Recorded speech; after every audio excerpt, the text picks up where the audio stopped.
Right बेटा, here we talking about the keratoconjunctivitis sicca, जिसको हम ड्राई आई सिंड्रोम भी कहते हैं। बेटा ये ऐसी कंडीशन है जिसमें क्या होता है, आपके आँखों के अंदर मौजूद जो टीयर्स होते हैं वो बहुत कम हो जाते हैं, जिसकी वजह से आपकी आइज़ ड्राई हो जाती हैं। अब आँखों के अंदर टीयर्स के कम होने की दो वजूहत हो सकती हैं, या एक रीज़न तो ये हो सकता है कि आई के अंदर टीयर्स की प्रोडक्शन ही कम हो जाए।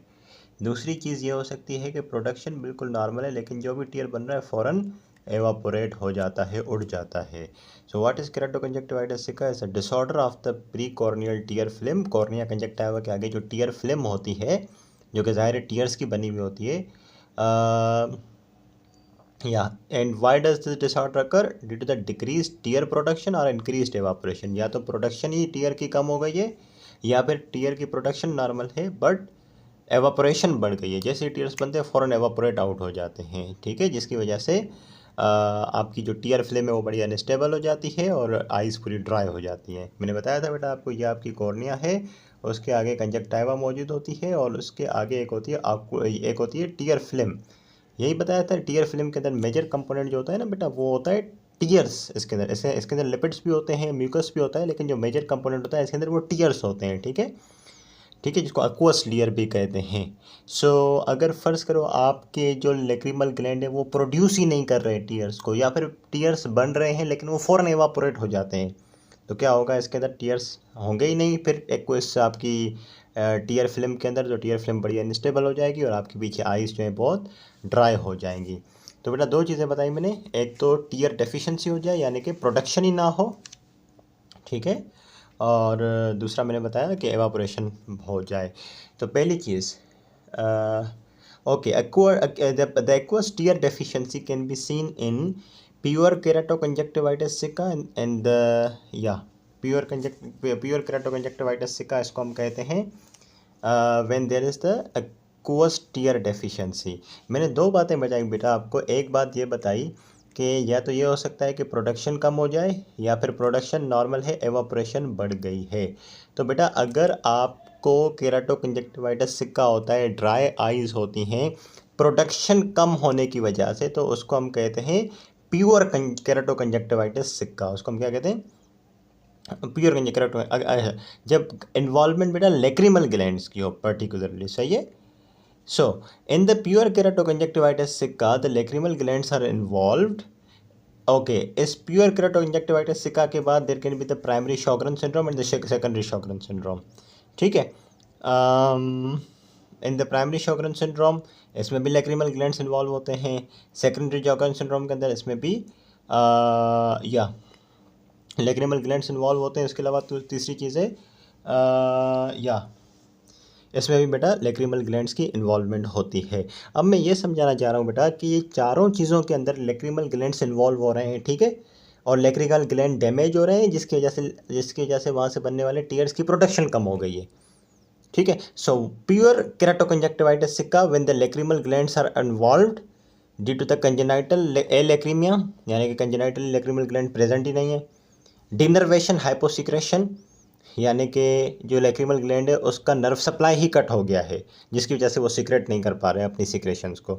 या फिर इडियोपैथिक हाइपोसिक्रेशन, बगैर किसी वजह के लेक्रिमल ग्लैंड की सिक्रेशन कम हो गई है, ठीक है बेटा। अच्छा, अब मुझे बताएं कि एक पेशेंट है जिसकी ड्राई आइज़ हैं, और आपने देखा कि ओके ड्राई आइज़ हैं, एवापोरेशन नहीं हो रही, लेकिन प्रोडक्शन कम हो गई है टीयर्स की प्रोडक्शन कम हो गई है। और अच्छा, आपने देखा पेशेंट को कंजेनाइटल एलेक्रीमिया है, लेक्रिमल ग्लैंड प्रेजेंट ही नहीं है, तो फिर that will be said as pure keratoconjunctivitis sicca. उसके अलावा प्राइमरी Sjogren सिंड्रोम पे आते हैं बेटा, ऑटोइम्यून डिसऑर्डर है। इसमें क्या होता है कि लिम्फोसाइटिक इन्फ्लेमेशन होती है, डिस्ट्रक्शन होती है, लिम्फोसाइट इन्फिल्ट्रेट करते हैं लेक्रिमल ग्लैंड के अंदर और उसको डिस्ट्रॉय कर देते हैं। लेकिन याद रखें, प्राइमरी Sjogren सिंड्रोम में लेक्रिमल ग्लैंड के साथ सलाइवरी ग्लैंड भी इन्वॉल्व होते हैं, ठीक है। तो अगर बेटा आपके लेक्रिमल ग्लैंड डिस्ट्रॉय हो, सलाइवरी ग्लैंड डिस्ट्रॉय हो जाए, तो इसको हम प्राइमरी Sjogren सिंड्रोम कहते हैं। लेकिन अगर लेक्रिमल ग्लैंड और सलाइवरी ग्लैंड के साथ कनेक्टिव टिश्यू भी इन्वॉल्व हो जाए, जैसे कि रिमेटॉइड आर्थराइटिस हो जाए या फिर एसएलई हो जाए, तो फिर उसको हम सेकेंडरी Sjogren सिंड्रोम कहते हैं, ठीक है। दोबारा रिपीट करते हैं बात को। अगर सिर्फ लेक्रिमल ग्लैंड और सलाइवरी ग्लैंड इन्वॉल्व होते हैं और कनेक्टिव टिश्यू इन्वॉल्व नहीं होता, तो that will be said as the primary Sjogren syndrome. और अगर लैक्रिमल ग्लैंड सलाइवरी ग्लैंड के साथ आपके कनेक्टिव टिश्यू भी इन्वॉल्व होता है, और जैसे कि रिमेटॉइड आर्थराइटिस का होना, एसएलई का होना, तो उसको हम सेकेंडरी शॉगरेन सिंड्रोम कहते हैं।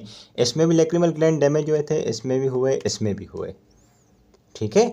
इसमें लैक्रिमल ग्लैंड में प्रॉब्लम की वजह कंजेनाइटल लेक्रीमा हो सकता है, डिनर्वेशन, हाइपोसिक्रेशन हो सकती है, इडियोपैथिक कॉज हो सकता है।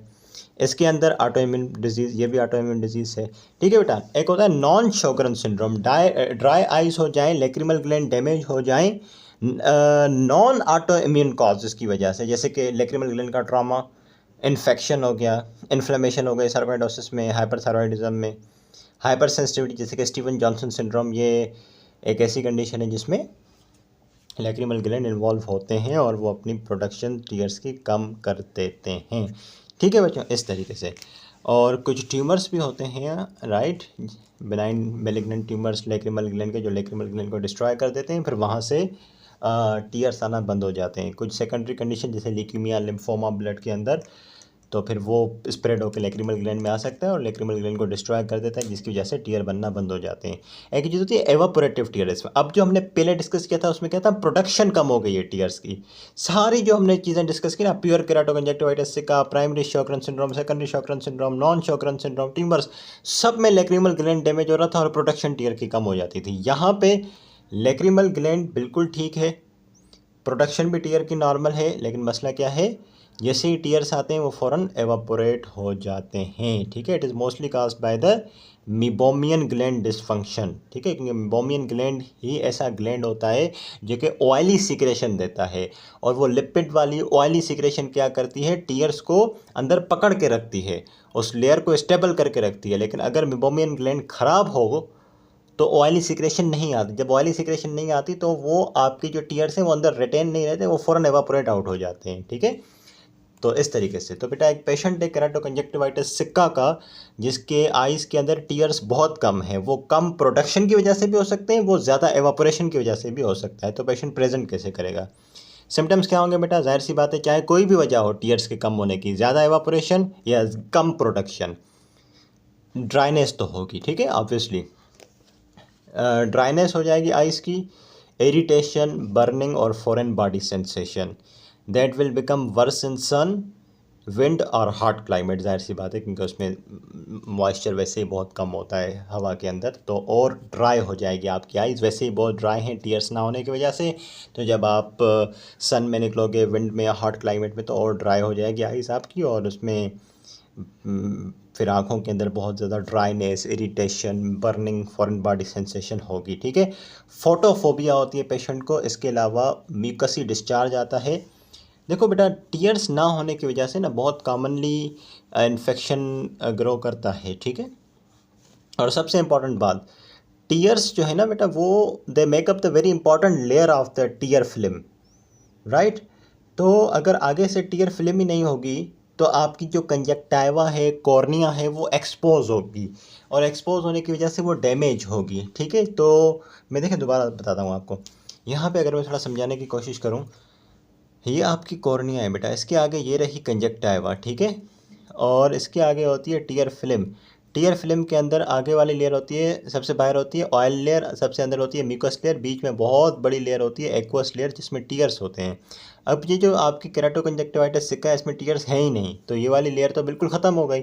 जब ये इतनी इंपॉर्टेंट लेयर ख़त्म हो गई तो आपकी ये टीयर फिल्म बहुत इनस्टेबल हो जाती है, जिसकी वजह से कंजक्टाइवा, कॉर्निया एक्सपोज हो जाते हैं। तो कोई भी चीज़ आती है इसको हार्म, नुकसान देके चली जाती है, जिसकी वजह से कंजक्टाइवा, कॉर्निया, इसमें इसकी एपिथेलियम डैमेज हो जाती है, ठीक है बच्चों।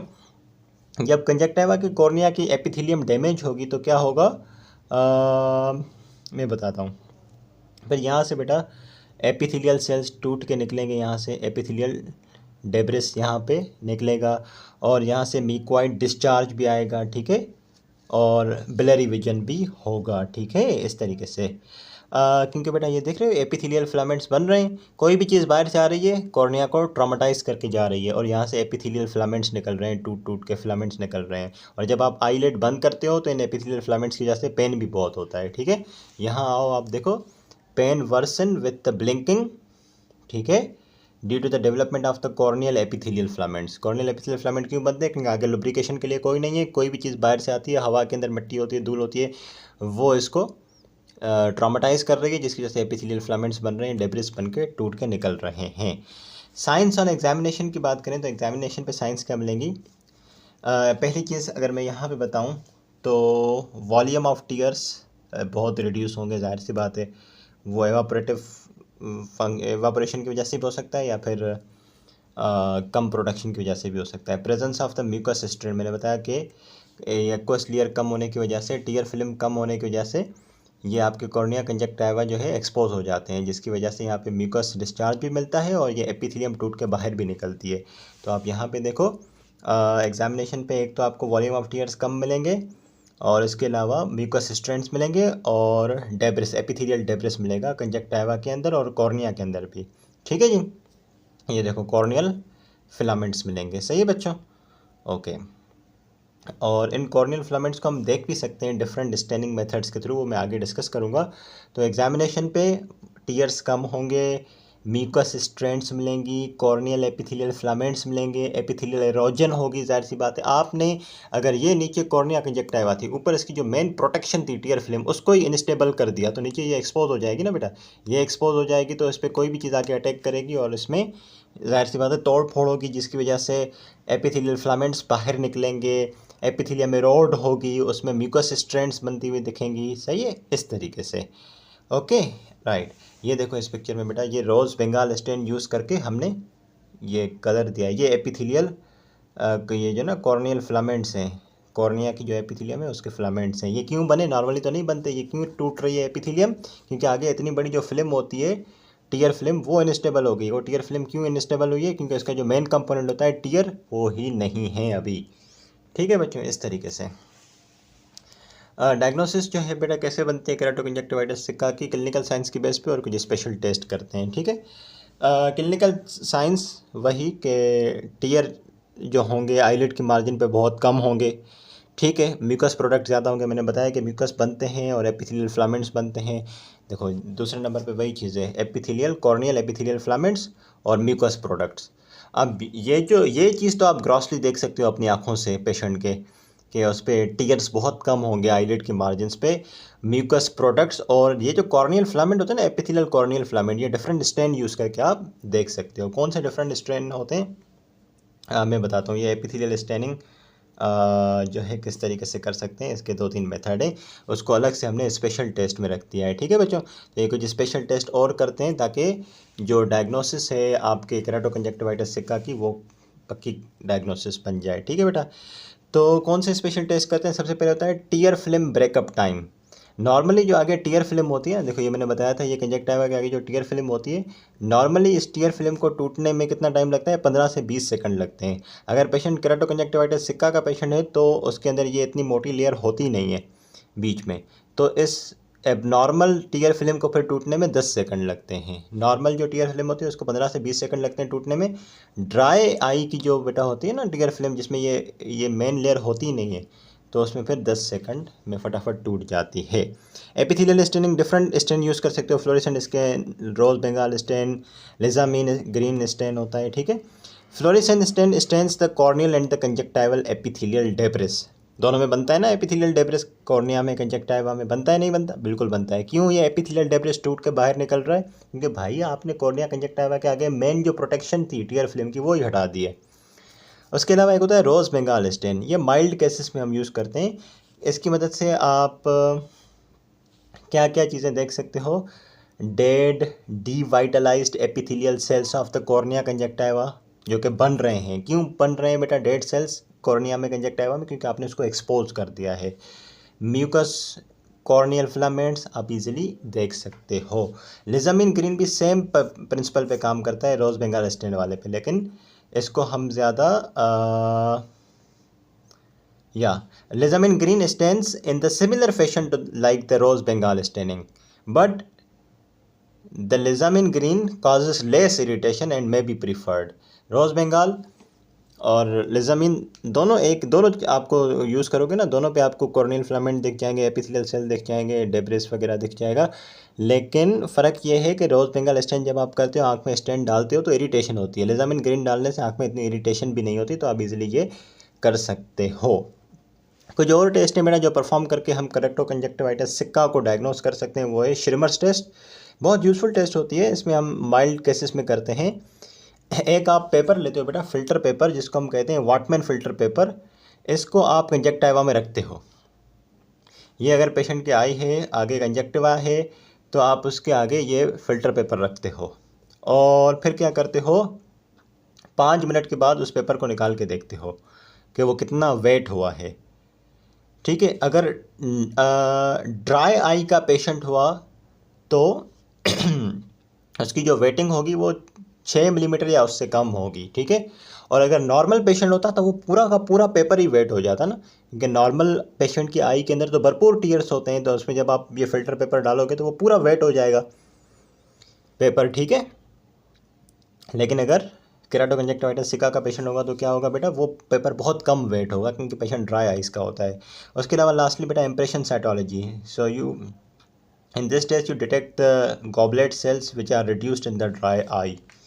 जाहिर सी बात है बेटा, जिसकी वजह से आइज ड्राई हो जाती है। मेनली तो लैक्रिमल ग्लैंड अफेक्ट होते हैं केराटोकंजक्टिवाइटिस सिका में, जिसकी वजह से सिक्रेशन कम हो जाती है टीयर्स की, लेकिन गॉबलेट सेल्स में आल्सो भी अफेक्टेड, जिसकी वजह से ड्राई आइज होती हैं। और आप ये इम्प्रेशन साइटोलॉजी पे गॉबलेट सेल्स को भी डिटेक्ट कर सकते हो। ठीक है बच्चों, उम्मीद है आपको सारे टेस्ट समझ आए होंगे। इसके बाद हम ज़रा देखते हैं ट्रीटमेंट आपके केराटोकंजक्टिवाइटिस सिक्का का। ठीक है, राइट बेटा, the treatment option for the dry eye syndrome, we can go with the conservative management, and later if it gets failed you can go with the surgical option as well. Conservatively, okay, obviously because it's a dry eye syndrome, the eyes are dry, so what you do is you provide the patient with the artificial tears, जैसे कि cellulose derivatives, for example methyl cellulose, ये artificial tear substitute का काम करता है। Polyvinyl alcohol sodium hyaluronate, उसके अलावा petroleum mineral oil, for example Lacrilube eye gel, right, Lacrilube eye gel ये पेट्रोलियम मिनरल ऑयल है, ये बड़ा ज़बरदस्त आर्टिफिशियल टीयर सब्सटीट्यूट है। टीयर देने के अलावा बेटा पेशेंट को आप ऑटोलोगस सीरम इस्तेमाल करने का भी बोलते हो। ये आई ड्रॉप्स होते हैं, ये सीवियरली ड्राई आइज़ में इस्तेमाल करते हैं। इसमें ग्रोथ फैक्टर्स होते हैं, विटामिन ए होती है जो कि आई की हेल्थ को बरकरार करके रखता है। ठीक है, इसके अलावा बेटा पेशेंट को म्यूकोलिटिक एजेंट्स देते हैं। जो डिस्पर्स्ड म्यूकस थ्रेड्स बनते हैं ना, मैंने बताया था पहले, एक तो कॉर्नियल फिलामेंट्स बनते हैं, एपिथेलियल कॉर्नियल फिलामेंट्स, एक होते हैं म्यूकस थ्रेड्स। तो उनको जो है म्यूकस थ्रेड्स को डिस्पर्स करने के लिए, उनको ख़त्म करने के लिए, उनको तोड़ने के लिए हम म्यूकोलिटिक एजेंट यूज़ करते हैं, जैसे कि 5% एसिटाइलसिस्टीन के ड्रॉप्स। ठीक है, इस तरीके से। इसके अलावा we can also use the topical retinoids, right, और जो कि विटामिन ए की डिफरेंट अक़साम होती हैं। ये vitamin A actually protect the I from the free radical toxins, allergens and inflammation. So topical retinoids are also good for the protective purpose, right? Anti-inflammatory agents reduce the inflammation, obviously, which was there. And non-steroidal anti-inflammatory drugs and NSAIDs to reduce the inflammation and obviously the pain if there is. ठीक है, इस तरीके से। Conservative management में बेटा कुछ और drugs, जैसे कि टॉपिकल साइक्लोस्पोरिन, जो कि एक इम्यूनोसप्रेसिव ड्रग है, तो इस होने वाले इन्फ्लेमेटरी रिएक्शन को सप्रेस कर देगी। इसके अलावा टॉपिकल स्टेरॉइड्स और oral omega 3 fatty acids which are really good for the ocular health. Soft contact lens लगा सकते हैं बेटा। सॉफ्ट कॉन्टैक्ट लेंस जब आप पहनेंगे तो उससे क्या होगा, they will trap the fluid behind the lens. ठीक है, and they are effective to relieve the symptoms due to the corneal changes. जाहिर सी बात है बेटा, जो प्रॉब्लम है इस कंडीशन के अंदर वो है dry eyes. If you use the soft contact lenses तो क्या करेंगे, बिहाइंड द लेंस या बिहाइंड ये क्या करेगा, बिहाइंड द लेंस फ्लूइड को ट्रैप करेगा, जिसकी वजह से कुछ मॉइस्चर क्रिएट होगा और जो कॉर्नियल चेंजेस आ रहे थे, जो कॉर्नियल डैमेज हो रहा था, वो प्रिवेंट हो जाएगा। सर्जिकल ऑप्शन जो हमारे पास पॉसिबली अवेलेबल है वो है बेटा, एक तो पंक्टल प्लग्स और एक सर्जरी। पंक्टल प्लग का मतलब ये होता है कि जो आपके देखेंगे इस तरीके से होता है ना, ये पंक्टम होता है, फिर यहाँ से बनते हैं आपके कैनालिकुलाई और फिर यहाँ से लेक्रिमल सैक बनती है, नहीं तो लेक्रिमल डक्ट। आप क्या करते हैं, पंक्टल प्लग लगा देते हो, यहाँ पे ये प्लग करके इसको बंद कर देते हो, तो जो टीयर बनने होते हैं आई के अंदर वो ड्रेन ही नहीं हो पाते, और जो थोड़े बहुत टीयर्स होते हैं वो यहीं पर जमा रहते हैं, और जो ड्राई आइज़ होती हैं उनको इससे बड़ा फ़ायदा होता है। दूसरी सर्जरी ये हम कर सकते हैं बेटा, transplantation of the parotid duct into the conjunctiva. Parotid duct आपके बकल म्यूकोसा में खुलती है, उसको आप उसकी ओपनिंग कहाँ कर दें, कंजक्टिवा में, तो जो सलाइवा है अब वो आ जाएगी कंजक्टिवा के अंदर। ठीक है। तो इस तरीके से आपकी जो कंजक्टिवा है, कॉर्निया है, वो ड्राइनेस की वजह से जो डैमेज हो रही थी वो डैमेज नहीं होगी अब। ठीक है बच्चों, so this is all about the keratoconjunctivitis sicca and will be now discussing the last topic, last topic, that is the previous three we discussed, the acute dacroadenitis, chronic dacroadenitis ने keratoconjunctivitis सिखा, इसमें dry eyes हो रही थी। ठीक है, अब मैं डिस्कस करूँगा वाटरी आइज़ और एक टॉपिक है लेक्रीमेशन इसको। ठीक है।